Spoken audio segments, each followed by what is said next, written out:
জীবনে মাঝে মধ্যে কিছু কিছু মানুষের সাথে ঠিক আমাদের এই গাছটার মতো হয়ে যাওয়া উচিত। দেখেন একটা গাছ আমি দেখাই, এই যে গাছের ফুলগুলা দেখতে পারতেছেন কত সুন্দর, কিন্তু আফসোসের বিষয় হচ্ছে এই ফুলগুলাতে কিন্তু কাঁটা আছে। ওই যে দেখেন ফুলগুলাতে কিন্তু কাঁটা আছে, এমনকি এই গাছের যে ফলগুলা আছে সেগুলোর মধ্যে ওই যে কাঁটা। এই গাছের যে পাতাগুলা আছে এগুলার মধ্যেও কিন্তু এই যে ভরপুর কাঁটা।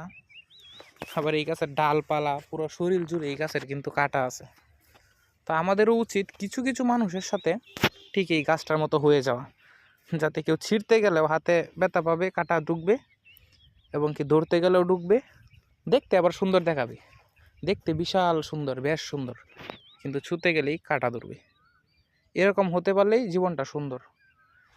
এই যে দেখেন আরেকটা গাছ, এটার কিন্তু কোনো কাঁটা নাই। এখন আমি চাইলে এটারে পাও দিয়া যাতে পারবো, যে এটা ইচ্ছে এটা করতে পারবো, হাত দিয়া ছিঁড়তে পারবো, কিন্তু আমি চাইলেই কিন্তু এটাকে এত সহজে হাত দিয়ে ছিঁড়তে পারবো না। এটার সুন্দরতাটা বা এটার জীবন সুন্দরভাবেই চলবে, কিন্তু ওইটার জীবন কিন্তু সুন্দরভাবে চলবে না। ছাগলে খেয়ে ফেলবে, গরু খেয়ে ফেলবে, কিন্তু এটাকে খাবে না, কারণ এটার মধ্যে কাঁটা আছে। আশা করছি বুঝতে পারতেছেন।